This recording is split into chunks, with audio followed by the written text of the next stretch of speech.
You can say it. Well, not so loud. No. That's all you, buddy. Low. Luke. Should we sing to each other? Sure. What kind of voice would you like to sing in? My falsetto voice. Oh, I like this. We're doing voices. Hey, Mike. Do you have any offensive voices? You're Mike Wood. No, I'm offended by this one. No offensive voices. I'm very vanilla and generic. Well, if you like vanilla and generic, tune in because we're starting episode 4. So we're going with episode 4 of the Starship Rift podcast. You may be watching on the Time Rift arcade channel, or you may be watching on the Electric Starship arcade channel, or you may be listening via... Could be listening on Spotify. Or Pandora. Or Apple Podcasts. Apple Podcasts. You know about that? I do know about Apple Podcast. Fantastic. Actually, I think Pandora might have got rid of their podcast. So you might not be on there anymore. I don't remember. If you're still listening to Pandora, you may not be hearing us. So anyway, so this is episode 4. And episode 4, if you listen to episode 3, we touched on it, is all about arcade games that you played in the arcade and you were super excited about. But you had to go play them in the arcade and you had to go home at night. But you got home at night and you're dreaming about going back to the arcade and playing it. And then finally, some company via... the Toys R Us or Best, what was it? Yeah. Best? What was it? Edison's? Best. Edison's was another service merchandise. Wherever you purchased your video console. Kmart. You could put on layaway. You could layaway, boys. What's up? I did a lot of layaway at Walmart. Layaway, yeah. So Kmart's was my favorite, man. You get icy. Yep. And but Toys R Us, I remember picking up games there. And the little cards, you pull the card out you of the... flip it up and see the back of the box. Yes. And you're looking, oh, dude, I loved it. We'll get into that. But anyway, so you play these games in the arcade, and they're made a home port. And that's what we're going to talk about today, is the ports to these different home consoles and how, for better or worse, some of them were fantastic ports, and they got really good. Some of them sucked. So they weren't very good. Much so. They're terrible. So we've done some research. We've played some games, and we're going to talk about ports. And we can talk about anything you want to talk about in any order you want to talk about. I'm just going to give you a little framework to do it in. But before that, let's talk about what's going on in the current arcade industry, arcade news. So does anyone have any arcade news? I have a little. When you're watching this podcast, I may be at Texas Pinball Festival. We're having Texas Pinball Festival in March, and we'll put the dates somewhere along here. I don't know where you want to put the dates on this, but anyway, I don't remember them off the top of my head, but I'll be there, and we are getting so much goodness, pinball goodness for you guys. Yeah. Everyone is going to be storming to the Electric Starship Arcade to play not 1, not 2, but 3 new pinball machines near the end of March. Ooh, very good. Very Pretty good. Your wallet a little lighter today? Huh? Your wallet a little lighter today? Yes. Hey, thanks for coming by, guys, this weekend because you helped pay for a pinball machine. I heard pinball machines are very cheap. Well, they're so cheap.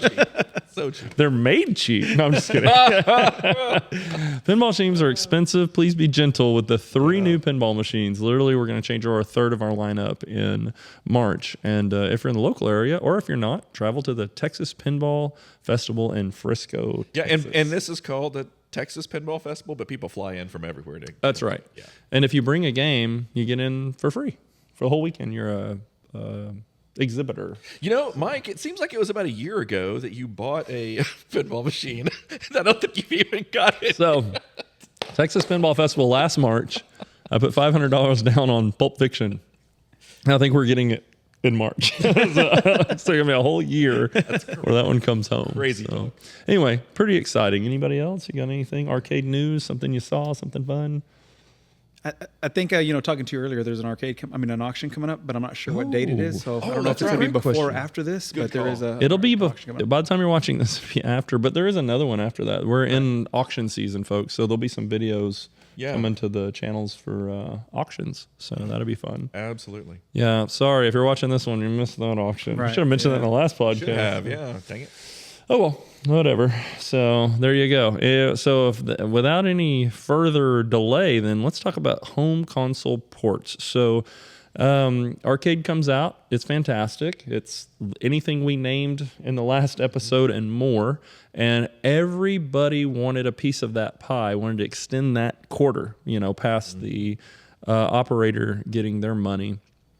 So they would make a game for the home consoles. And the home consoles at the time, I mean, you can start going back to the Amiga, Commodore 64 and Television, Atari 2600, 7800, 5200, all the different hundreds of Ataris, Odyssey, Vectrex. I mean, really cool consoles. Brought that in here.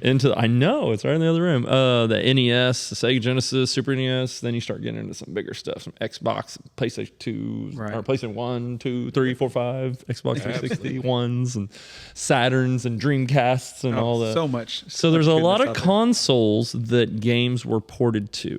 So I feel like if we start where arcades became popular and we started seeing these arcade ports, I have to say, I think that in this situation where we're discussing games that were ported to consoles, but from a standpoint where we're going to be better off is the consoles we had. So I had an Atari 2600. So had Atari 2600 as well. You had an Atari 2600? Actually, I still have one.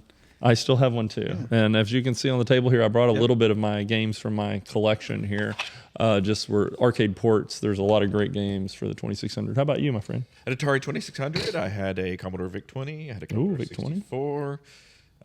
All kinds of random things, actually. But yeah. This would actually, funny enough, this would be a freaking funny podcast if we had David here, because he never really went to the arcade. He only played them at home. Right. And when he started discovering arcades, it was the exact opposite about what we're about to talk about. He's like, what are these trash games in these giant wooden boxes? He's like, I played this on the Commodore. It was way better. So. No. It's not. I promise you. Yeah. What is the Moon? He's like, Moon Patrol he liked better on something, didn't he? No. That's funny. We were talking the other day. He played Moon Patrol on the Commodore 64 and thought it was amazing. And he just recently played it on the one we have for the Time Rift, and he couldn't believe how much better it was. Oh, okay, good. All right, good. I was like, I like it better on this.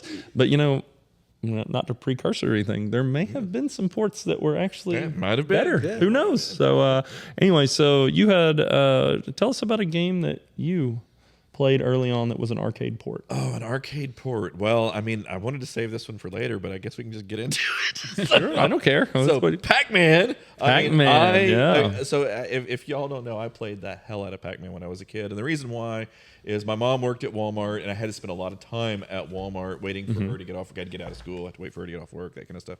And there was a Pac-Man there at the front. I played it, 1,000 times. And I figured out, I didn't have any money. I figured out if you pop the coin door with your fist, just popped it like that, it would coin up. Oh, fantastic. Awesome.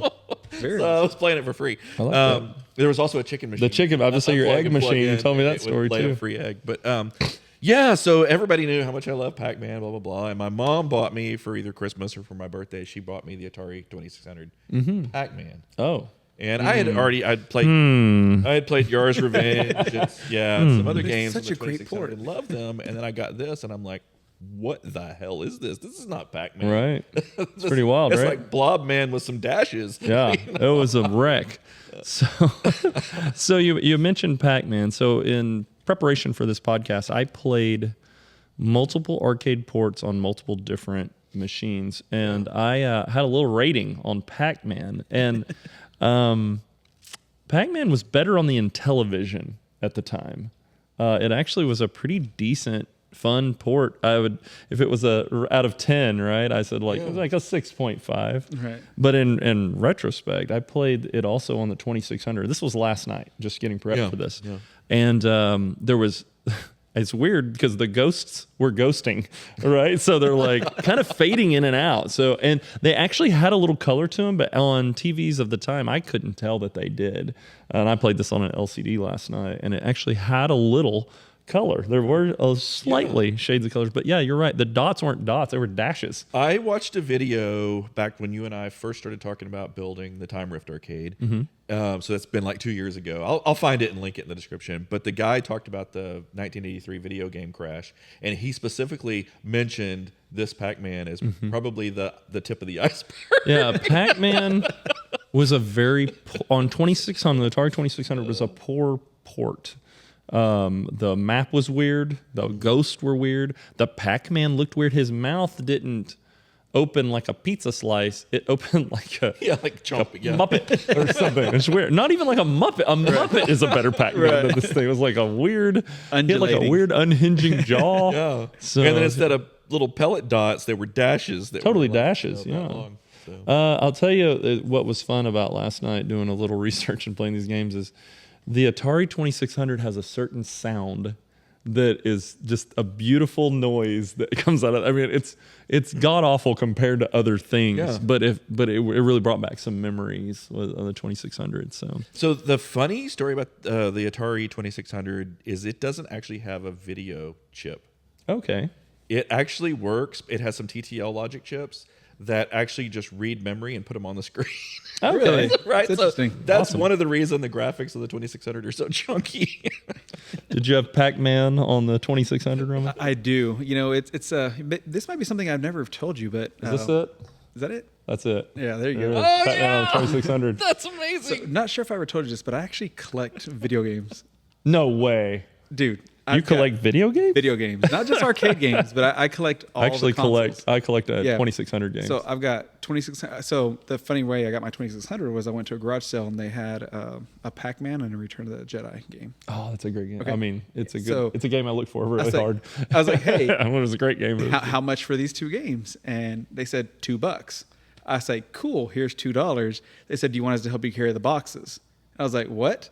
I got a 2600 with 90 games. Woo! Brand new controllers in the box, brand new power adapters, and they just loaded it all into my truck. So that's how I got my 2600. My 2600, my great grandfather, actually, and I brought this. This is a Coleco tabletop, Miss Pac-Man. Yeah. My neighbor Jonathan in White Settlement, right next to my great grandparents' house, he had a Frogger version of this, and I wanted it so bad because first of all, I like teeny things. Yeah. And it was a teeny arcade, and I wanted it so bad. So he took me up to Toys R Us, and I said, I want this game, and he got it, and he played it right at the Toys R Us, and he goes, this is crap. But he didn't say That's awesome. He didn't say crap because my grandfather wasn't going to short us on your great grandfather. My papa wasn't going to short us on words. He did a different word than crap. But he goes, "What else you got back there?" And the little Toys R Us had a cage. Right, Yep. and you took your little slip to the cage to get your video game. Oh, I remember that. Yeah, so the guy around their cage or girl, I don't even remember, but they said, well, we can get an Atari 2600. We can sell them that. And it was the Junior. I don't know if you remember the Junior. This is after the wood grain and the It's Vader. the black with the silver around. The black with the little silver, and it was real slim and thin. Yep. It was like a wedge. You Little could like, smaller. hold a door open with it, this little guy. And he said, okay, I want to get him 2 games. And he asked me what games I want. And the only Star Wars games I saw was Empire Strikes Back, which was really cool. You could shoot the walkers. It was not an arcade port. But the other one was, and it was the first time I ever played it, and it was Qbert. And so Qbert was, I loved it. I played the heck out of those 2 games. On the 2600. On the 2600. Yeah. That's a decent one. That was a decent port, right? And I didn't play that one last night because I felt like I would have gave it a higher rating out of nostalgic view of it. Qbert was my Atari 26. Those 2 games, the only 2 games I had forever. And because my papa bought them for me, my great grandfather. So anyway. I do have a question. This may be some food for thought as we're going through these, and maybe this should be saved for the end, but I'm going to go ahead and say it now. Do you think that we're comparing these ports to what we know now? Oh, that's versus a great question. what we were looking at when we first got them? Because some of these ports, some of them were just bad at the beginning. Okay, Yeah. But when we were younger, Pac-Man, no, this thing was garbage. It's even, the pictures are garbage on the picture. But hey, look, Pac-Man at least looks like a pizza. right? Yeah, totally. Now, I will say this about Atari's art usually was amazing Yeah, it was. on their cartridge. Gar's Revenge was amazing. Oh, it was so fantastic. Defender, Missile Command, they have beautiful art. Yep. There's an Atari art book, if you haven't seen all their art, and it has all these different great paintings, basically. But anyway, comparing is what you were saying. Yeah, so comparing. So if we're comparing it to what we see now, some of these games probably aren't going to live up to that expectation. No. But we are talking about the difference between the ports, so that's good. Right. And but you know what? When we were a kid and you never played the arcade Pac-Man, And if you got that, you probably loved it. I did. I loved it all. Yeah. And it was playable. I played it last night. The other thing Pac-Man didn't do, by the way, is when he would turn a corner, he would not rotate. That's right. Oh, he would just go up, right? He just goes up. Yeah. This way. Munching this way, like this. This way. He might have turned around, but he did not turn and go up. He didn't follow the maze. He just rose and fall, So anyway, that was a fun thing I noticed. It was a different time. I will tell you, interestingly, on the NES port is actually pretty fun. Nintendo's Pac-Man. And what's really cool about the NES one, Pac-Man is a vertical mounted monitor game. And obviously when you were playing on your TV, your 2600 or Coleco Vision or in television, wherever I don't know if Pac-Man came out on television, but anyway, if you're playing it, we're playing it horizontal, which was wrong. But on the NES port, they actually put it vertical and actually put the number of men and stuff, just like information on the side. So they squished it right. And it's a really good port. Yeah, I actually play Pac-Man on my phone. I got some little stupid. Yeah. I don't even know if it's legit, but it's probably but it's perfect on the phone. Sure. And so you go into games like that, and then obviously there were games like this where it was on an LCD screen. And this is a color LCD too, which I remember was actually pretty cool. So I think it was. In my mind's eye, I don't think this turns on anymore, but in my mind's eye, it was really pretty neat. I don't know that I've ever played. There's another one I played that was like this, but I believe that one had blue, red, and yellow lines on it, right? Yeah, It had different colors. like Yeah. I think it's funny it has two joysticks. I will find the. Why does that playing have it. two joysticks? Player 1 and player 2, so you can get right next to each other. And Yeah, play. player 1 and player 2, bunch up. You thought arcade 1-ups were hard to play. That's the original 1-up. That's it, the original one. So, any other one? You got any? As far as older games go, you got to have shout out to this. We talked about this on the last one, but Space Invaders was not the best port ever on the 2600. No, it was terrible. But I didn't. But it was play that better one than last night. Pac-Man. yeah, but you can't deny that it was part of that 3.8 billion that they made while Boy, they sold those games. And you ain't again, lying. not adjusted for inflation. That's 3.8 billion in 1980. Wow. Yeah. So a list of Atari 2600 ports, just very quickly. Kung Fu Master, Rampage was on the Atari 2600. I had Rampage. Oh Yeah. my God. Asteroids. Battlezone is on it, but it's not vector. It's amazing though. It's really good. It actually has raster, and it's one of the prettiest games as far as that goes. But one that I liked even better in Battlezone was Robot Tank. If you've never played, if I'm going to recommend a game right now, I'll just throw it out there. If you have the ability to play Atari 2600, play Robot Tank. Robot Tank. Robot Tank was just like Battlezone. It worked the same way. Obviously, with Atari, you had one of the limitations of home ports is obviously the peripheral. Yep. Yeah. Control. So, you can't play Guitar Hero with an Atari 2600 controller. You know what I mean? Challenge accepted. Challenge accepted. Somebody show me that. Give me a link to someone playing with a 2600 controller.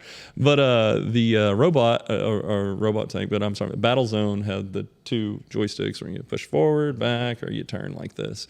You didn't have that ability with the joystick there. But what was really cool about Robot Tank is it would have different lighting. Like it might be nighttime or daytime. It would have if it starts snowing or not. It would have. This is an Activision game. I'm pretty sure Activision made the best. If you got shot and you got grazed, it would take out your treads, so then you couldn't move good. It would jam your radar. Your radar would stop where you couldn't find them on the radar. It would jam your vision, so the screen would start so you can see out of the computer because you're a Robot Tank, right? So really cool innovation on Battlezone. I'll put that on MAME tonight and give it a go. Yeah, Robot Tank's awesome. Berserk, Centipede, Crazy Climber, Crossbow. How the hell did you play Crossbow on the Atari 2600? It had a crossbow, so I don't know how that worked. Oh, yeah. Crystal Castles. That's a trackball game. So it's I actually looked up one of that Crystal Castles is actually considered one of the worst Atari 2600. Is it really? Yeah. Okay. I thought that was going to be E.T. that held that. That's not a port, but yeah. So that's just the worst game. That's just considered the worst game. I agree with you. Defender. I liked Defender on it. I remember playing that. I remember it fondly on the 2600. Dig Dug. I don't remember playing that on the 2600. I don't think I ever did either. Galaxian.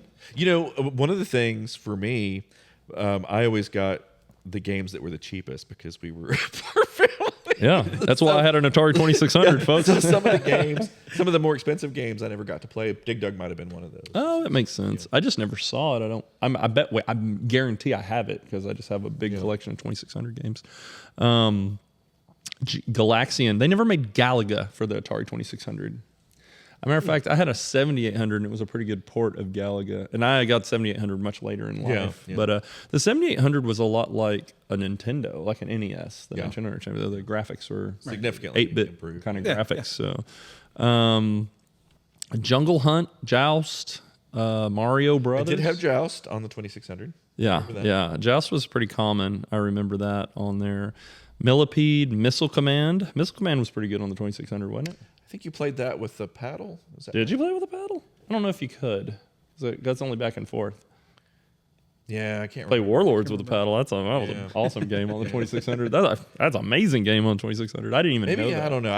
I'm not sure. I don't know if I had that game. Moon Patrol. I don't remember playing that on not 2600. have Moon Miss Pac-Man was a much better port on the 2600. Pac-Man, Pole Position, Space Invaders, Warlords, Gorf was on 2600, Wizard of War, Donkey Kong Jr., Zaxxon, Burgertime. Now, so I get to Burgertime. I played that one on multiple platforms last night, and I will tell you the 2600, I gave it a 3. The thing I liked about it, and I played this after the Frogger ports that I played, and I gave it a 3 just because it did have some continuous music, and the Frogger port has no continuous music, which is pretty bad. So, but it was so much. The Frogger port was bad, but the continuous music's the only reason that I gave it a 3 because the characters are completely unrecognizable. Some of them are just squares, like flat out. A square. Wait, it's like you're talking about Burgertime. Burgertime. Yeah. So Burgertime on the 2600 has, I don't know if it was supposed to be the egg, but they didn't even try. It literally looks like a piece of American cheese in the wrapper just doing this. That's all it is. It's a square doing this, but at least you get the dun dun dun dun dun dun dun dun dun dun. Oh, that is funny. But it sounds like Atari 2600. It doesn't sound as like this voice box here. So Doesn't sound like an angel. doesn't sound like an angel. Hey, I've heard Mike sing karaoke. It's terrible. It's terrible. Anyway, that's about. I mean, Frogger, Cubert, Puyon, I think were some of the other ones. But those were Atari 2600 games that were ported that I've found. So. This is one I was kind of, when we first started this podcast, I was thinking about, because I hear people talk about ports and then I hear people talk about conversions. Okay. Is there a difference between those? I don't understand what conversions is. So I think when I think of a port, I think of somebody rewriting the code to make it work on another platform. Mm-hmm. When I think of a conversion, I think this is just me, by the way. I know there's probably no definition of this. But when I think of conversion, I think they have to change the game to make it work on this platform. Like, for example, if it had a trackball, you're not going to have a trackball on your 26. Yeah, totally. So that I would consider that a conversion. Right? Okay. Does that make sense? Yeah. Well, I mean, a lot of these had to be conversions. I mean, we talked about Centipede. That's a trackball, and so is Crystal Castle. So is Millipede. So is Missile Command. So all those would have to be conversions. Then some games like Pole Position, obviously a conversion. So I bring that up because I wonder if some of these games would be better if they had the right controller, right? The only one I can speak to, obviously, is Warlords, which was a game that I never played in the arcade. I actually played it at home first, and it has paddle controllers, and there are which you use for Pong. Yeah. Right, which I guess that would be an original arcade game, too, that came. But Pong turned into, it had its own consoles, like a million of them. They're just a Pong console. And you want to talk about probably the best first port. Pong. Yeah, best graphics, arcade quality graphics. The graphics. It was Pong.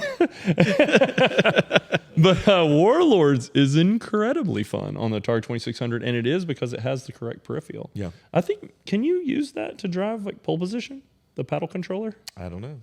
Put that in the comments. It's so long since I've played on a real 2600 hardware like that. Mm-hmm. We have like 3 of them laying around the Starship in the back. Yeah. Little wood grain ones. I guess the next question would be, if peripherals make that, conversions could also be some games just won't play on a home console, so they actually remade it, just use the name, but it's totally different. Okay. So now we're talking about is that a Okay. port, or is that now just a Right. different version of the game? So are you guys familiar with Pac-Man QC? Yes. The guy that does Yes. like the arcade. Happy Little Games. Happy yeah. Little Games. Happy Little Games. Shout out. He has got an awesome channel. Watch Pac-Man QC. You can actually learn a lot of great history on any of these games. At the end of almost every arcade video he does, he has a little section on home conversions. Okay. And I watched one just a couple of weeks ago, and he goes on and on and on about hard driving. They did a conversion. Oh, God. It's considered, in his opinion, it was considered the absolute worst home conversion ever made. I was thinking, okay, come on. And he was like holding it back. He wasn't showing it. Mm-hmm. And then he shows what they called this like a hard drive. And remember, hard drive is a racing game, right? Right. Okay. It is literally like 2 lines and a blob in the center of the screen with some dots going by. Yeah. They It's totally- considered that a game.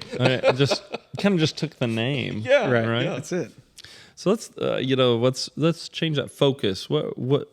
Tell me again here on the subject you just mentioned. Oh yeah. What is it? We're just talking about. Is it truly the same game just because it has the same name coming over? So when we're looking at these ports, which I've got a couple of them, I can tell you one right now is a good example. Sure. Dragon's Lair. Oh, God. You're playing a You laser don't have a disc at the laser disc arcade. game. But now when you get it, it's a platformer. It's a totally different game. Great artwork on the packaging, but you put it in there, you're like, what is this? This is not That's what I want to terrible. play. This Yeah. is not even the same It- game. This is nothing. It's not even close. Angry video game nerd. Shout out to James Wolfe. He does a great Dragon's Lair, terrible angry video game nerd episode, and it looks horrible. Like, I wouldn't want that. It looks so bad. You can't even get off the first level. You die instantly. You're really moving a sprite around, so you're not playing a quick time event like the game. So yeah, that's a tough one. That's a bad one. Yeah, Terrible that's a bad port. one, Terrible yeah. port. And you know what? There's going to be more bad ports in this segment, so just let y'all know. So just to finish off my little research that I did, I'll save one for later. But the other games, I played Pac-Man, I played Burgertime. So Pac-Man on the Intellivision was pretty serviceable. It was I gave it like a 6.5, right? On the 2600, I gave it a 1.5. It's just not very good. I could still see myself having fun, but if I played it in the arcade and then played it on the 2600, that's what I would be comparing, and that would be tough. And that's what happened to me. Yeah. And the NES, the fact that they did such a good job, especially getting it vertical, I give it like an 8.5. So these are just goofy ratings, folks. Don't take them too seriously. The reason I want to mention these is because I was actually blown away by one system that I had not. I even had this system, but I only had one game for it, and I only bought the system to play the game, which I bought Star Wars Arcade for the Coleco Vision. Did anyone have a Coleco? Did y'all have a Coleco Vision? I don't have one yet. My aunt had one, and I played it routinely when I went over to their house. Dungeons and Dragons, specifically. Fantastic. I didn't know Dungeons and Dragons was on that. Yeah. Actually, it's a really good, really good, I thought. That's super cool. So I had the Coleco Vision because I bought the Star Wars arcade game, as I mentioned, and that's all I had for it. But when I went to do the research on these, I played you know what? Sorry. I think she might have had it in television. an Intellivision. Sorry, not a Coleco Vision. Okay. I'm getting them mixed up. Yeah. So the Coleco Vision was fantastic. Like Frogger on the Coleco Vision, put some screens. Like, it looks so good, and it played good, and the music was good. I give it a 9. Like, for that Wow. time period. That's a high rating. Same thing for Burgertime. Like, Burgertime looks, sounds, plays like Burgertime on the Coleco Vision. Do we know what year that came out? I don't. I really don't.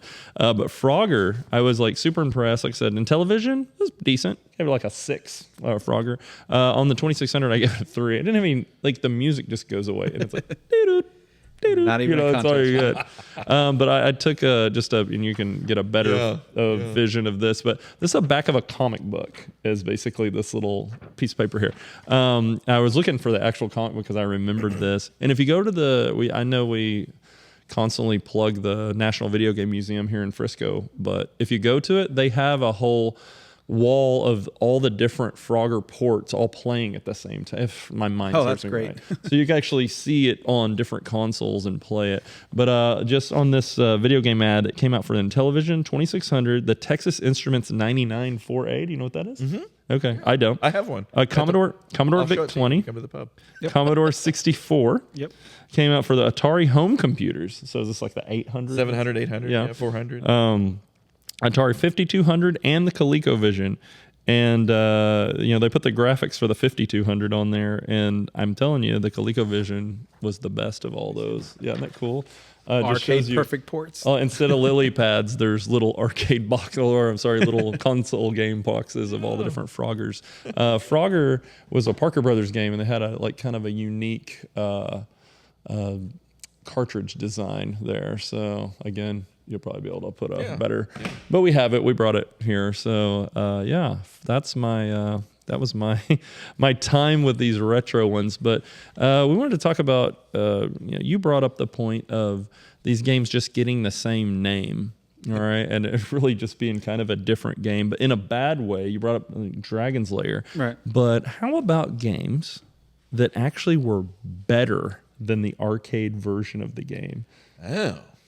Have you thought about this? I didn't even think about that. So I'll give you an example. Mike Tyson's Punch-Out! It might be better than the arcade version. It definitely has more name recognition because Punch-Out! Did not come with Mike Tyson. You fought Sandman at the end. So you bring up something interesting to talk about that. Actually, that was something I was going to touch base on. Was that the player's choice and the versus? Oh yeah. We'll get to versus and play choice cabinet. Yeah. But so we're talking about arcade ports, right? Right. That wasn't an arcade port. It is a port from Nintendo the other direction. So I had the same question. That's another one. So Super Mario Brothers, right? Right. Same thing, right? yeah. So Nintendo was making so much money on the home consoles that they were like, we need to get these out so we could advertise more. Right. And we're better to advertise video games in an arcade. So they invented the player's choice and the versus cabinets. They put them out there so that way you can go spend 50 cents or $1 to test it out. And if you liked it, you can come home and play that game. Yeah, you've totally went to the you went to the next level there. What about the reversal is what I called it, Right. where the console games became arcade games. And you mentioned I think Tetris For sure. is one, and that's probably the biggest, most bad to the bone one, right? Obviously the versus And it's games, actually pretty good too. yeah. Really good. Oh, it's great. Yeah. So, and they've made multiple versions of that, obviously, but Tetris versus Super Mario, you brought up. Yep. But you could also play the ROM, the Super Mario Brothers ROM on the Play Choice Correct. tin, Yep. which had these little ROM Do we sets. have one? We have one that we got from the abandoned. The abandoned. Watch the building. abandoned video. Then we have a red tent. There was one where, you don't get to see it on video, but Mike fell through the floor of an abandoned pool hall, and we got So I lost about 3.5 feet of height in about 5 seconds. yeah, it wasn't that long. Like a second. It was like a millisecond, bam. 500 It's like, milliseconds. are you okay? Are you dead? All right, you're alive. Good. That's a plus. Have It's a you good lost a thing that leg? there was dirt and not a basement. Yeah, I know. He was. It was to your knee, right? You didn't go to the remember. butt, did you? No, I don't think so. All right. No. He just got short real fast. So, but anyway, we got a play choice out of there. I don't know how those didn't fall through the floor. Yeah. Anyway, so versus Castlevania, versus anything Nintendo, Right. versus Goonies, I think was one of them, or Yeah, Top Gun. they anything they could do to advertise is what that was truly it was before rental was available, basically. So the Play Choice 10 games, the way they worked was you put a quarter in, you got a certain amount of time with the game. It was all time. So, and you could choose from different games. They had a dual monitor system, so it looked like Punch-Out. Right. Yeah, so that was going from console to arcade. Let's make some of that arcade coin Right. on top of that. We also cartridge have coin. a Nintendo Super System, which is similar. Oh concept. yeah, Yeah. when you go to the SNES games, yeah. So some of those games were slightly different. So versus Excite Bike, I believe you could do something in that to get like a golden bike. You could. Yep. It was a little bit better version. Yeah, Y'all the remember that? verses was more they were more customized for the arcade, so that was just an improvement upon them. Yeah. The or was it? Oh, Was it it? depends. Yeah. It depends. Or was it? Hey, Or was there we it? go. Let's talk about the ports again. Yeah. So, but going back to some of the things that I think became a better port. So, like say Contra. I just put Contra on the floor today, Yep. and with Contra, you have a vertical monitor. But when it got obviously ported to the NES, horizontal, so you could Right. see more of the Yep, screen. I think that actually was an improvement. That's an improvement. That was an improvement. Mike Tyson's Punch Out. You get to fight Mike Tyson. That's amazing in itself. You had collected stars. There was little cut scenes. I mean, it was a different game, but it was an arcade port. Right. And they never really ported it the other way that I know of. Nope. Other than being Mike Tyson's Punch Out. I think that the Punch Out is more similar to the Super Punch Out that came out on Super Nintendo. Yeah, absolutely. I agree with that. Ninja Gaiden, totally different game. Totally different game. But you know what? Awesome game though. It was cool. No, totally Hard different as game. balls. Oh my god! And It's then a really hard the game. The cutscenes on that—that's actually one of my favorite games of all time. Yeah. 1, 2, and 3 on the Nintendo. Oh, shoot. I hit a sweet Awesome. spot. Dude, awesome games. But you're right; it's totally different. Totally different game. than the arcade. Another one that people would consider is Kung Fu, like Kung Fu Master in the arcade is Kung Fu on the Nintendo. People like that one a little better. Bubble Bobble, they like that one a little better. Well, speaking of Bubble Bobble, and we could just kind of go through that. So, we're talking about ports, but, we can't ignore the Neo Geo. So, when we're talking about ports, This is we a get into great the- subject, actually. So we're getting into ports like, I want to play this arcade at home, but I get it, and it's just not what you thought. Some things have changed, but then Neo Geo came out, and I remember that, their advertisements, they always had the Bulldog, or I don't know if you saw where they're like, do we cost more than the competitors? Yes, but does a Lamborghini cost more than a Pinto? Oh, let's go. I like that. So they would show this, but the thing about Neo Geo is that they had 0 ports. Everything was the exact Legit, arcade game that you would play at home. So what they did was they created a console that was literally what was inside the arcade. They Totally. consoleized it till you could hook it to your TV, and the carts were rearranged so that way you couldn't interchange them. But Which sucked. Yeah, I don't know why. Yeah, I don't know why, but it's literally the Because they wanted to exact same milk game. those arcade operators. They did. They did. They the absolutely did. only thing that was different about the game was that they gave you that option to hit start because it was on free play since it was a home arcade console. So they added an overlay that said, start option, and that's it. Other than that, the games are 100% identical. They That's crazy. are the original game. Okay, so I have a question. You may have to look this up because I really would like to know for this subject. How much was the system, the AES? Because we're talking about the difference in a Neo Geo MVS, the multi-video system in the arcade, versus the AES, and that was the home. I think if I remember correctly, I think it was either $3.99 or $4.99 when it came out. Okay, so Which say would be like a grand. to Yeah, me. yeah. it was expensive, but then here's the trick. Right. So like when you bought the Atari, it was like $120 or whatever. Then you get these games were like $30, $40 maybe. So the games usually were significantly different than owning the console. You can buy a Nintendo, you get the other $30, $40 game on a $150, $299 or $199, whatever it was back then. This game cost that much. But then each cartridge cost that much because it was the arcade game. Yeah, the cartridges ranged between $200 to $300, and even some of them went more. Now they're in the thousands a piece. Like if you want to buy home console AES games, they're in the thousands. That's crazy. Yeah. Yeah, it's cheaper to buy It's the cheaper arcade to buy machine. it is cheaper to buy the and, arcade machines. Get you a 4-slot with some arcade cartridges. Exactly. So that kind of a tiny tangent, but that kind of brings up a thought process. So like today, like with an Xbox or a PlayStation, right?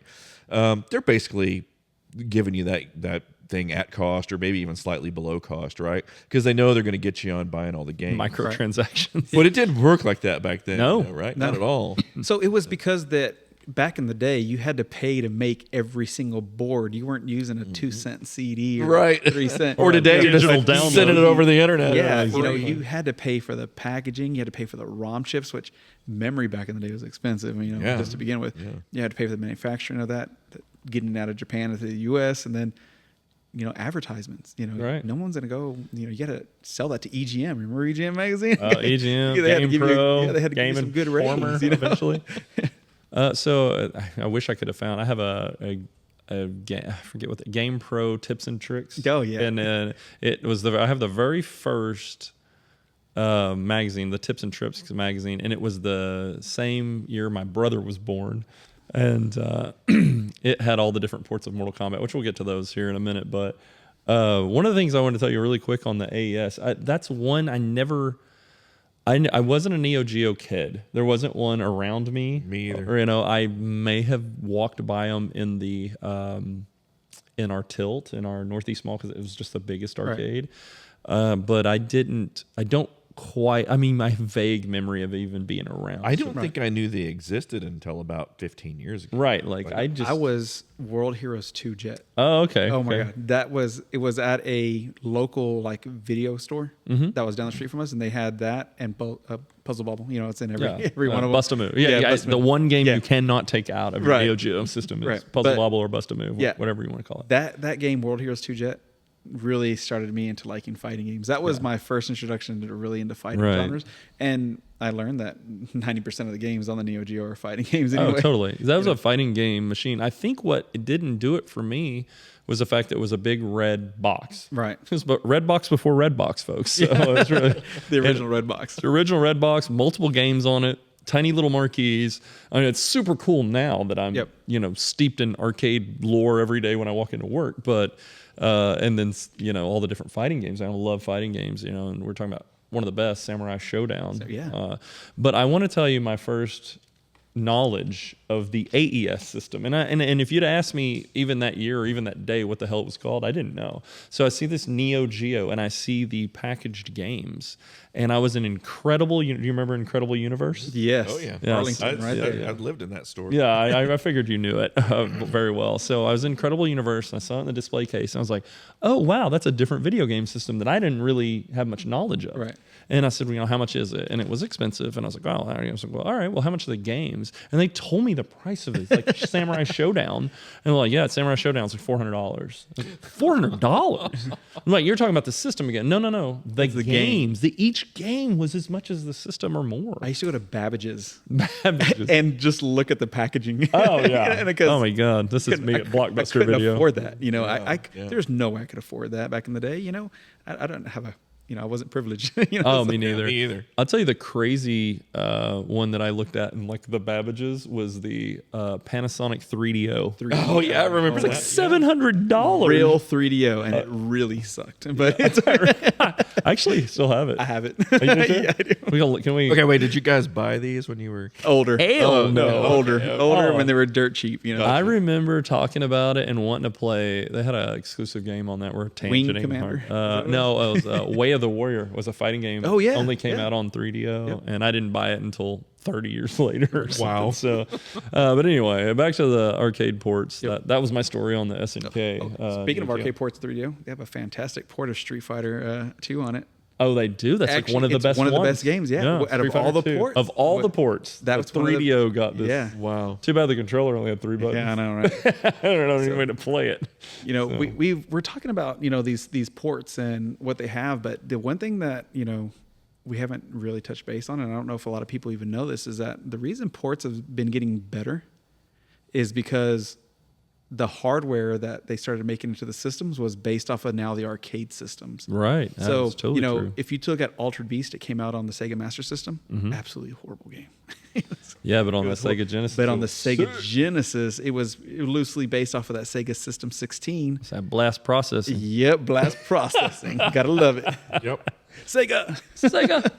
But that's when ports started really getting good. Was I think Sega was the leader of the ports because they had the Sega 16, and then they went to the Sega STV, and that was for the Saturn, and those were really good. And we can get into more of the Saturn in a minute. But I'm glad you know because I never owned a Saturn. I didn't yeah, either. Sega Saturn. That's My brother just bought one recently. yeah, it's actually one of my favorite systems. I actually Wow. You're the first person I ever heard say. I'm going to tell you guys something that you probably don't know about me. You're going to be blown away. You never owned a Sega. No, I did not. The last console I bought was an NES, and I didn't buy another console until the Xbox. really. So Like the Microsoft Xbox. No, the first 360, no one. yeah, the very first one. That big hamburger controller. Yep. Okay. So all of the stuff that happened between that, I never bought any of those consoles. Never played any of those games. Mike's going to be quiet for the next 15 minutes.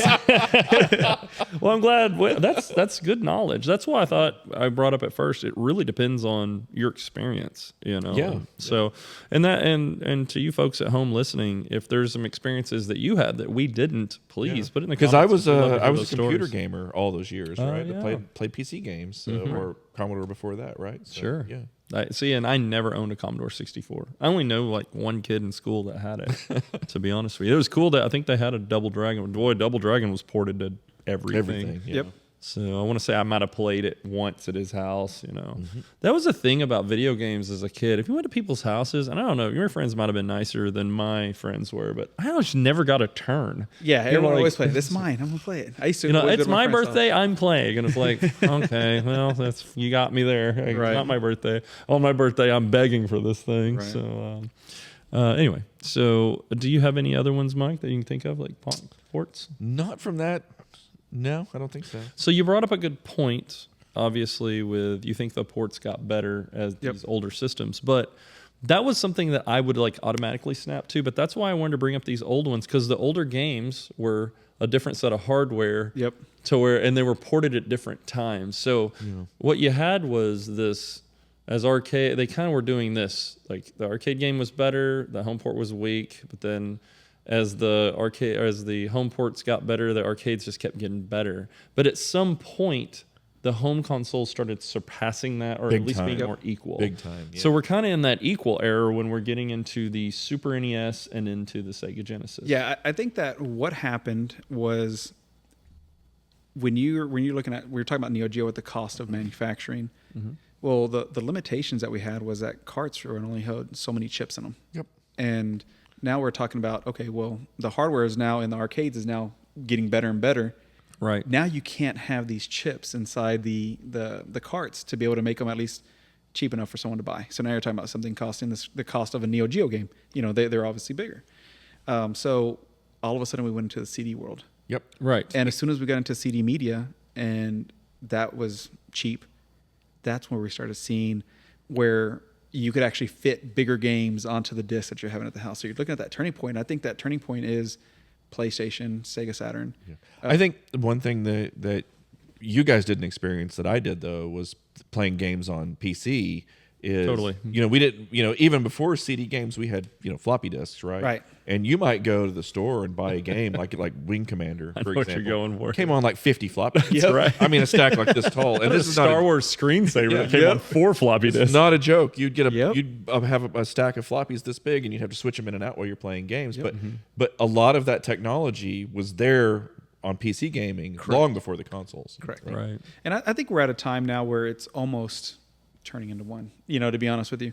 When I talk about like the Sega Saturn and why I love that system so much, because it has some of my favorite games of all time. It's got Dungeon Dragons, Shadow of Mysteria. It's got Dungeon Dragons. yeah. It's got X-Men versus Street Fighter, which we're going to talk about that here in a second. And these ports are actually not possible on these consoles. So if you look at X-Men versus Street Fighter on PlayStation, it's a totally different game. It looks the same, but you can only choose one character. You can't swap out characters. They have RAM limitations. So now we're talking about system limitations of the hardware. Because Sure. now we've already got past the limitations on the software. So the Saturn, on the other hand, they forward thinking on that. So they made expansion slots and they had RAM that you could add to it.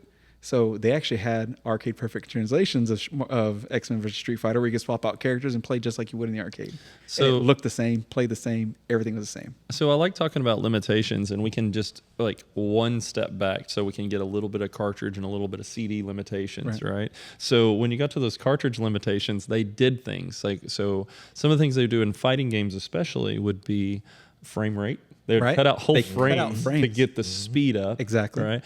And so this would go to Mortal Kombat. I love Mortal Kombat, and when it came out, I was so excited. This is my original Mortal Kombat 1 cartridge right here. Best port ever. my God, Best really? port That's ever. it. So You kept it all these years? I've had it all these years. So the great thing about Mortal Kombat was it came out on the Super NES and the Sega Genesis and the Game Boy and the Game Gear and the everything. Like trying to play a 5-button game, I should say, on a Game Boy with a green monotone screen and 2 buttons, and they're trying to mix in the start and the select button. You're right. The Genesis was tricky if you didn't have the 6-button controller for the original 3-button, because you'd have to, I think you might have had to hit start or to something switch it, to switch it to high kick. We'll talk about a nightmare. I just got a 6-button controller. It was pretty easy. The good thing about that Super NES, so now we're talking about peripheral. limitations. What they would do in certain situations, they would cut a whole character out of the game just because they didn't have memory for it. Oh, to store it. Yeah. Characters missing. But the two most, the port for Mortal Kombat, the reason it has some fame or infamy, I should say, is the Super NES, the Nintendo was really a clean family entertainment system. And Mortal Kombat, you literally rip people's hearts out. So and there's blood spraying everywhere. So they had to get really creative with the first Mortal Kombat. They instead of blood spraying off you, they had like this kind of greenish gray sweat. So when you hit, instead of blood, it would like how much sweat is pouring out of the guy, right? Oh my God. I never played it, so I'll have to put some. When Kano rips out a heart, it looks like he's holding a medal or something. I played it. It's like a goo, like I was holding Jello or something. It's not a heart because it's not even red. So when the Genesis and the Super NES, so they had Mortal Monday. This was a big port release and these great commercials where these kids are running around screaming, Mortal Kombat! Mortal Kombat! And Mortal Monday, all these ports came out for I think it was the Game Gear, the Game Boy, the Super NES, and the Nintendo. You could play anywhere at this point. And you could play this horribly violent game at your house in your own dojo. You could get your Mortal Kombat on. So the Super NES, I played them both last night. I give it about a 5, and that's better than I thought. You know, I think 5. if you give it a graphics wise, I think Super Nintendo looks a little bit better than the Genesis. I was going to say the graphics are significantly better. Yeah, you get a little better. I think you have better colors and palettes in a Super NES than you had in a Genesis at the time. Definitely better sound on a Super Nintendo. Wrong. Oh my wrong. God. It might have been about track on Mortal Kombat. Wrong. But overall, they have better audio. In my opinion. Your information is wrong. I played them both last night. I can guarantee you it's wrong. I can tell you that the port of Mortal Kombat is better on the Genesis. Okay. I agree with you. We'll get to that. Okay. We'll get to that. So the Super NES has a little better color palette, so it looks a little better. They're a little slower on the NES. I think so. They're kind of no blast processing. There's no blast processing, folks. You got to know about blast processing. Genesis definitely did what Nintendo don't on this one. So it was a little slower. The music is muddled on Mortal Kombat. I think it is a little muddled. It's pretty awesome actually on the Sega Genesis. The music's really good. But I only give Sega Genesis about a 6. It's only about a little bit better because the graphics don't look as good, but it plays faster and the music is good.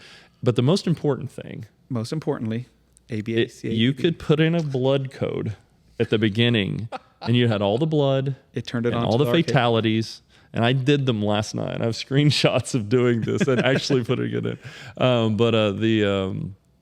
You on a certain screen, the code was Abacab B. So if you want to try this, if you have a Sega Genesis and you never put the blood code in, you've always played it lame, which I don't know anyone that possibly. Shame on you for not knowing this. You type because you had ABC on the controller, ABACABB. Yep.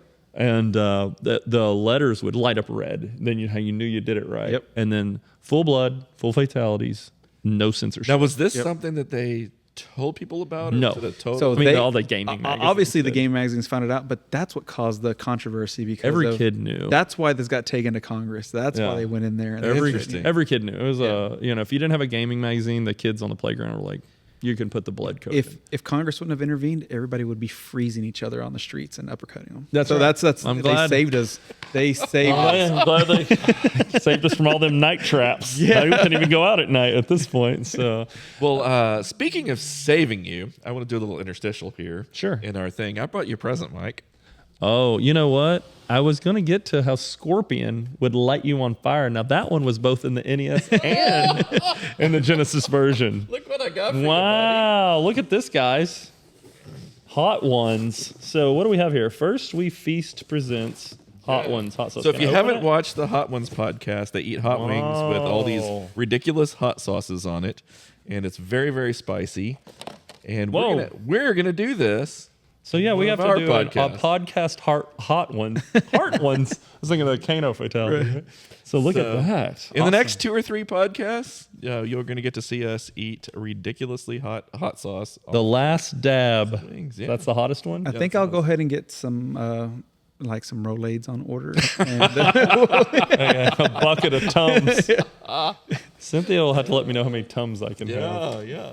Oh, I can't wait, Mike. That's Can't so wait. cool. Yeah. All right, we're gonna do a Hot Ones podcast with we got to figure out a way to work that in, like when we have to eat one. Yeah. Oh, that's fantastic. I love Basically, every time you stop talking, you have to start eating. that. Oh my gosh. Oh my gosh. All right, keep it going, folks. Talk. Talk.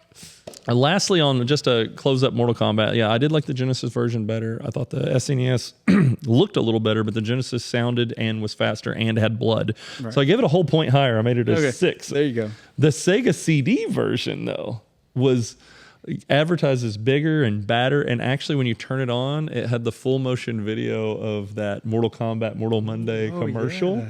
And it had really good sound. I only gave it a 7. The graphics weren't that much better. I thought it was going to be like back then. I remember they're advertising that as an arcade perfect port. Even though that the graphics got better, they didn't have the right decoders inside of the systems to be able to play something at a full level decoding. I gotcha. So it's unfortunate they didn't have any of these systems in between this time period after the NES. Nothing. Not a Sega Genesis, not a Nothing. Nintendo. No. That is surprising. I know. Did you Again, I was all PC games. Did you play any arcade ports on the PC? Oh, yeah. Like what do you? I mean, so the problem is, like, I spent most of my time playing, like, World of Warcraft or games, like that, rather than what you would consider an arcade game, right? So, yes, I played some of them here and there, but I'd say 99% of my time was non-arcade stuff, right? So because I would get them off of, nefarious websites. Right. Yeah. That was the age of really copying a lot of games over. Duke Nukems and Dooms and Wolf. I was about to go into those. Yeah, Those were, that's how I got into PC gaming, was first person. Yeah, shooters. none of those were arcade games. That's a shame. They should have been. No. Yep. Hey, We were got talking an about idea that the for other that. day. Yeah, we were talking about that. Oh. I think that when we talked about PC games and moving on from consoles that are getting really designed for that home port. Mm-hmm. A lot of people may not realize that a lot of the systems that are actually in some of the new arcades, like for instance, Mario Kart has a Triforce in it. It does, yes. And for people who don't know what Triforce is, that's Nintendo, Sega, and Namco. They made a system. okay. So if you actually take the shell off of that Triforce, it's a GameCube. It looks like a game. It looks kind of like so a GameCube. a lot of people don't realize it has GameCube ports on it, so you could play in, put your memory card in there, and play with the controllers on it. You bring that up. DDR, when we took that apart, had a PlayStation 2 inside of it. So that's the Namco system was. I think it's what was it system? Which one is that? I can't remember which Namco. Oh, the Namco 246 was a PS2. Okay. So that's using PS2 hardware, but it's actually souped up hardware, so it's a little bit more stuff in it. But it made ports easier. Yeah. And then we had the ultimate, the Naomi. So for anyone who doesn't know, the Naomi is actually a Dreamcast, or the Dreamcast is a Naomi. It's whatever you want to look at it. But they're able to bring Marvel vs. Capcom 2 to your home, Street Fighter Third Strike to your home. Absolutely. And there are almost identical ports because they have the hardware in them. Well, and bringing that on even into the future, like how many of these arcade machines are just a PC inside a Dell? Now now they're it's all just PCs and stuff. But you take a game like Terminator Salvation, which is, I think, a fairly good, I know some people don't like it, but a fairly good arcade game. Have you played the PC version of it? I'm not. It's garbage. Really? It's absolutely garbage. Yeah. Okay, so at least some modern arcade games have are still better in the arcade.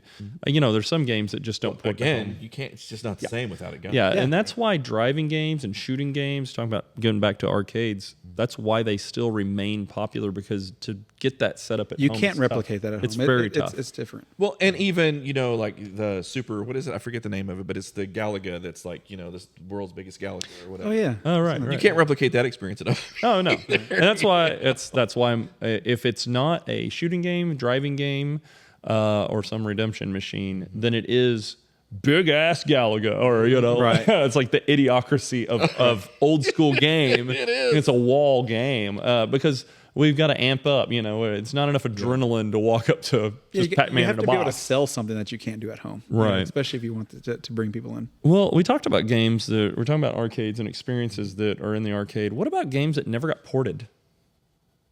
Like X-Men. Simpsons. There's games that there were great arcade games. They never got ported. I thought Simpsons got ported. I thought it did. The regular Simpsons arcade was not ported. Huh. Ninja Turtles did. I was get thinking ported. it was too, but Yeah, what's funny about Ninja Turtles was it was ported to the NES, and if you played Ninja Turtles on the NES, it was like a weird, different game totally. The home game on the NES was totally different than the arcade. Right. But then they came out with like Teenage Mutant Ninja Turtles 2, the arcade game, and Yeah. it really was a The arcade decent game, port. yeah. So, but some guys, I remember some games for the NES, like Shinobi, was ported. It was horrible. It was horrible. You know, that was definitely a terrible horrible, yeah. NES game. I believe it was ported a couple times, like it was Tenjin and someone else, and Tenjin didn't have the Right. rights or something like that. So, anyway, there's some games that came out that just never ported them. And Simpsons was like a really strange one that never got a port. And I don't think the Konami X-Men did. I'm pretty sure Sunset Riders did. I know it got a port. It was a horrible. It was a platformer. Really? Yeah, Sunset Riders was a bad port. It was at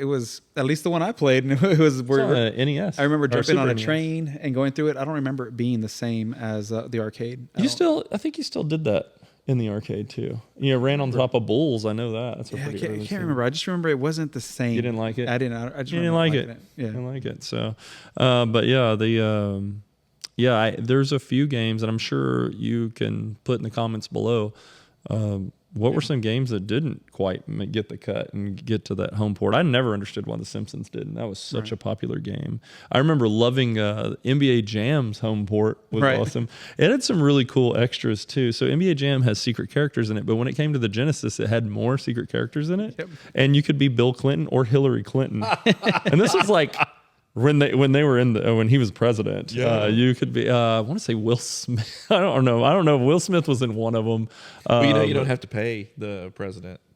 If you're a like certain levels of politicians and stuff, you don't have to pay licensing because they're famous politicians. Oh, okay. I didn't know that. Awesome. I can tell you some terrible ports. The little dumb Tiger Electronic games were awful. Definitely. They're like, it was just like a calculator. The graphics were so crap. So that was a bad port for sure. Anything got reported to those. I still had fun. You think you got an arcade in the car, man. Right. It was pretty cool. So. Like I said, it goes back to that time where we're saying, are they just bad ports? Are they bad games? Because some of them were bad ports, but they were great games. Well, I mean, back in those days, I mean, my God, even into my 20s, for that matter, there was a lot of times where I was just flat out bored. Sure. And like one of those would be on road trips. Your mom and dad are driving. They're talking about, dumb stuff at work or something that you don't care anything about. So even the worst port on a little thing would have been amazing. Right. We didn't have smartphones back then, guys. Yeah, Tiger Electronics was our car. Yeah. I was like, I just got to have enough double A's in my pocket to make this thing last the road trip. So, I think that's fantastic. Any other observations on arcade ports? Sometimes you have to do it yourself. Absolutely. Go the opposite direction. You got to go the opposite way. So I think you're referencing Kombat? Mortal Kombat again. Yeah, totally. So our Mortal Kombat 1 is Xbox, PC, Nintendo Switch, but don't play it on that, and PlayStation 5. What Xbox are we on? Xbox One X. Right? One X. Oh, Xbox Series X. X. Yeah, Series X. Series That's X. Yeah. So Series X, PS5, Switch, and PC, and we turned it into an arcade machine. Sure It's did. super, super cool. Gets the mess played out of it. I'm going to do a follow-up video and I'm going to zoom in on all the subtle damage you get just from play. Stuff like your ring hitting the joystick and things like that. So, but yeah, that's going the other way. And that's at Custom Arcade. I was reading some comments on our podcast earlier about what if you did a whole arcade full of custom games? And It would be the most hard to maintain arcade it would created. It would be. It would be tough to maintain, but more importantly, it would be really hard to build all those games. Yeah, I actually have an idea for that, and that would be something similar to what you talked about with the X-Men thing. Mm-hmm. We just have a pedestal and a screen on the wall and just have an Xbox and just call it a day, All right. Yeah, absolutely. I thought it'd be cool or to build PlayStation or whatever. But there's another arcade. I'll have to look them up, and we'll spotlight them. But they've built a custom a custom Smash Brothers cabinet. They built a custom the modern Ninja Turtles that looks like the old game is really cool. They built a custom cabinet, but that's not the arcade I'm going to spotlight this week. So we're going to spotlight a different one. But how about you? Do you have any other touches on ports? Like I said, the only thing is I'm a fighting fan, so fighting games are my thing. Why you're here, brother? Yeah, just the early ports were just so lacking that it was hard to play those, and that's what made me really want to get into arcades, just so I could play that original, especially the Capcom games back in the day. Totally. Street Fighter vs. X-Men, Marvel vs. Capcom, those all got spawned out, but they just couldn't translate those very well because of just hardware limitations. Yeah. So I wrote one note down. I was just checking my notes about the video game crash in 1983. Sure. And I wonder, and I don't know that we could ever know for sure, but I wonder how many of these really terrible ports weren't necessarily because of hardware limitations. I mean, Pac-Man obviously was just a terrible port, right? Right. But they were just trying to pump games out as fast as they could. So, in defense of like E.T., right? or maybe Pac-Man falls into this, but some of these programmers that were kind of busting their hump to get these programs out were put on insane time. Like, hey, you got 4 weeks. No, some of them were like 7 days. Right. You have to write. We need a new game. Days. We need a new game, and you got this much time. And so, that sent it into a tailspin for sure. That holiday season comes around, and I'm like, these games suck. We're not playing this anymore. The point I was I'm thinking of is that maybe these games could have been way, way better on the exact same hardware, right? Well, Pac-Man is a perfect example of that. Right. So you're not wrong. Yep. You're absolutely right. So, and we see that today now. Games get better as technology progresses. The first gen games on a system are always better, or the last games that come out are better than the first games that come out because people know how to use the hardware better. Exactly. The programmers are finding the shortcuts. There's console systems that failed based on how hard they were to write programs for. Right. I saw this very interesting documentary about some programming on the Nintendo 64. Mm-hmm. And by the time it was all said and done, they unlocked, like, people are still working on it today on trying to code for it. And they're like, whoa, if they would have just known this when the system was out. It's just it would have made so much better games. Yeah. Gave us a better manual back then. Right. We would have done better. Yep. Some of the you brought up CD based, like some of the limitations. I talk about them taking stuff out, but some of the stuff on CDs was the load times. Yep. It would kill me. Yeah. Imagine if you had 44 floppies. Oh my God. I bet, yeah. So games like Mortal Kombat 2 or 3, when you had Shang Tsung that could morph into other characters. Just pause the game. It would pause the game to morph. Well, that's a total game breaker, man. We're loading. And it was like, what? I'm in the middle of a fight. You're loading the next character in. Hold on. Yeah, hold on. I gotta change into Sub-Zero really quick. That's ridiculous. So it's like, hold on. We got stuff to fight. I gotta do some stuff. So, what this really segues into is probably our, a future podcast, if not the next one, is how these consoles caught up to the arcade graphics, and it kind of started causing people to not necessarily need to go to the arcade anymore because they could play these at home. Absolutely. And that slowly started, as you mentioned, in some cases even better. And obviously better, especially getting into those later days when stuff like Mortal Kombat Trilogy would come out. Now all of a sudden you got all these characters and stuff. It's like, I don't know how to go play Mortal Kombat 3 in the arcade anymore, or Ultimate for that matter. And there was probably an ROI on it too, because if you think about putting quarters or dollar bills into an arcade machine, doesn't take very many of those to just buy the game. Exactly. And exactly. You don't have to leave the house. Yeah, you can't play arcades in your underwear. Well, you can, but someone's probably going to come and get you. Not very long. You just got to be really fast. You got to be fast and get out of there. I was like, I'm only playing for a few minutes. You're not going to have time to call anyone. So yeah, that kind of take us to the end here. I do want to spotlight another arcade that. Now, this one is solely for Roman. I'm sorry to leave you out, buddy. All right. You would think this place is super, super cool, but it's called Akihabara Arcade, and this is not in Japan, where Akihabara is. This is in Westminster, Colorado, of all places. Oh, yeah. I've seen this, a YouTube video on this place, yeah. Well, there's only like 2, so I don't understand. This should be very... look this up, guys. I can't find any much more footage than a couple of videos, actually. And one of them's 4 years old and one of them's 2 years old. And I was really hunting hard. And they're still in business, and they do fighting game tournaments all the time. Really? And when you walk in, It is nothing but candy cabs, buddy. I am in heaven. It is this. Roman, I'll book our tickets. This is. Let's go. It's in Madison. No, I'm sorry. That's all. It's in Westminster, Colorado. They take quarters. It looks like they teleported a Japanese arcade right out of Akihabara and put amazing. it right in Colorado. That's awesome. And you walk in and they have cocktails and stuff that are themed to their games. They got craft beer. They have Blast Cities. They have Astro Cities. They have like 6 Versus Cities. They have Nameco, those Nameco candies that I don't know anything about. That I know that you do. Craft beers, cocktails. It's a fighting game paradise. It's a beautiful bar with all this anime stuff. And they fighting game tournaments weekly. I mean, multiple. And big ones that are streamed on Twitch, and they have a fighting game community up there. I think I'm going to take a trip. You've got to. My wife just asked me, where do you want to go on vacation? So go to Colorado. Colorado. Westminster, Colorado. It is really, really pretty neat. That's awesome. They have a whole area just carved out just for console fighting games. And I'm telling Roman, look at this list. I mean, oh, wow. Vampire Saver, King of Fighters, Ultimate Street Fighter 4, Blitz Camp, I don't even know what that is, Capcom vs. SNK 2, Dragon Ball, Street Fighter 2 Turbo, Marvel vs. Capcom 2, Tekken 5, Royal Rumble on the WWF Royal Rumble, Street Fighter 3 Third Strike, Soul Calibur, Ultimate Mortal Kombat 3, Tekken 7, Tekken 8, I'm sure now, Guilty Gear, Skullgirls, Under Night in Birth, the Street Fighter 6, Project Justice. On and on. On and on. And they had fighting game turns for Blast Blue, Grand Blue Fantasy, all the Guilty Gears.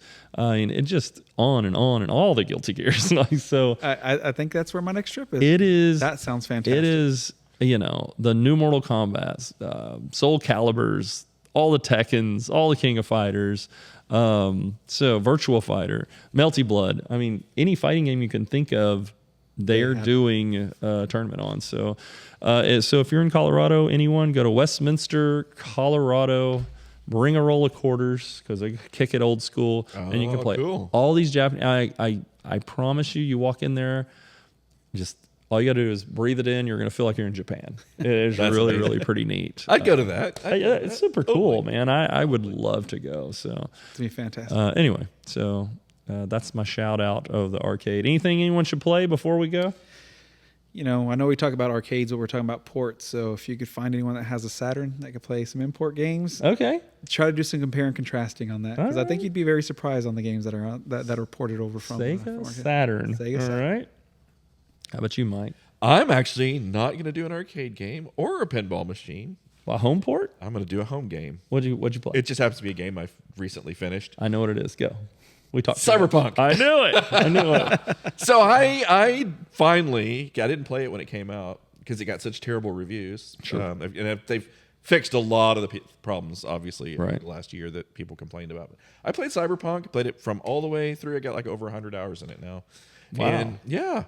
And I'm telling you what, it's such a rich game. Like the lore and the world that you can explore. It's a lot like Grand Theft Auto, just in the future with a whole bunch of stuff added to it, right? But really I cool. mean, you can walk up to a car, like pull somebody out, beat them up, take their car, drive off. Just like Grand Theft Auto. Yeah, just like Grand Theft My Auto. brother loves this game. Tate loves this game. He loves. Okay, well, awesome. So I challenge you, if you heard all the bad reviews about Cyberpunk, all that stuff's been fixed. It's amazing. Okay. Go play it. It's awesome. So, I'm not going to let you off the hook here. Tell us about the gun that sings to you. Oh, yeah. You got to do it. Here's Mike singing, voice and go. Yeah, so there's a gun you can get. It depends on the way you play the game, but you get it roughly halfway through the game, and it's called Skippy. Skippy the gun? Skippy has an AI on it, and it like reads your fingerprint or whatever, and it's an AI. And it bonds to you. And as it configures itself or as it does other things, it like tries to entertain you. And so like it starts like it plays like a hold music basically. Bum bum bum bum be dum bum. Bum bum be dum bum bum. What are you doing? I'm making the wait more pleasant with a soothing melody.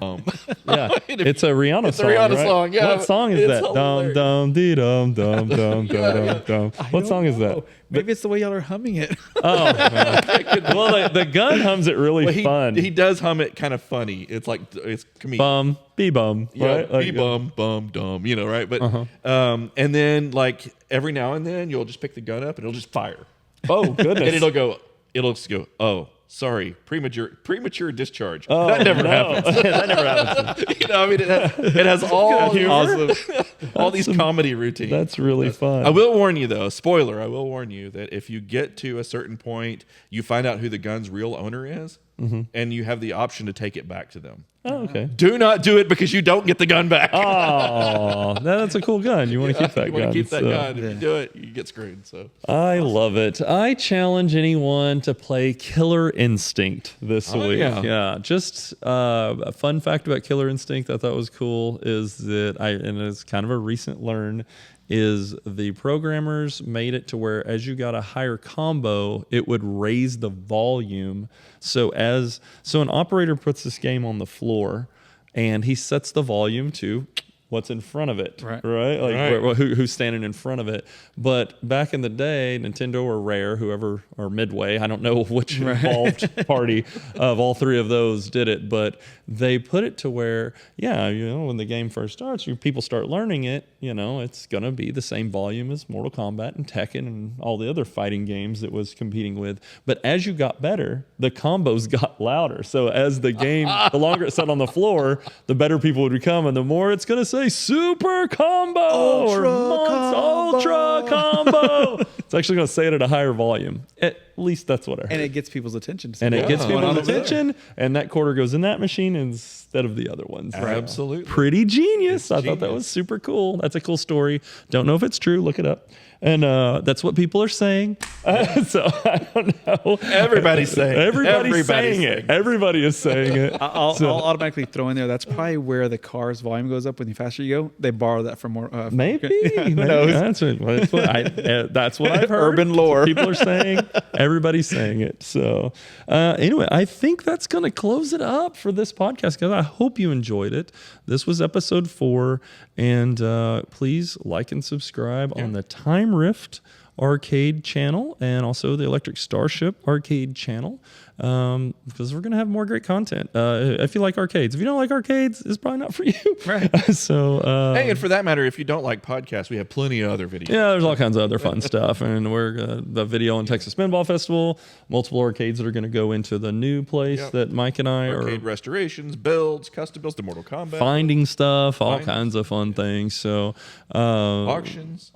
Yeah. There'll be auction videos hitting around this time too. So, you have anything else there? young Just Roman? don't forget to put your favorite port in the comments. So that way we can Please see what put your they- favorite or worst. Or worst. Yeah, even the worst For better or for worse. How about you, Mike? Any closing statements there? No, I'm good. All right, we're all This out has of been a- gas. We've podcasted on out here. So, thanks for watching. Thanks for listening, and we will talk to you on the next one. See you soon. See you soon.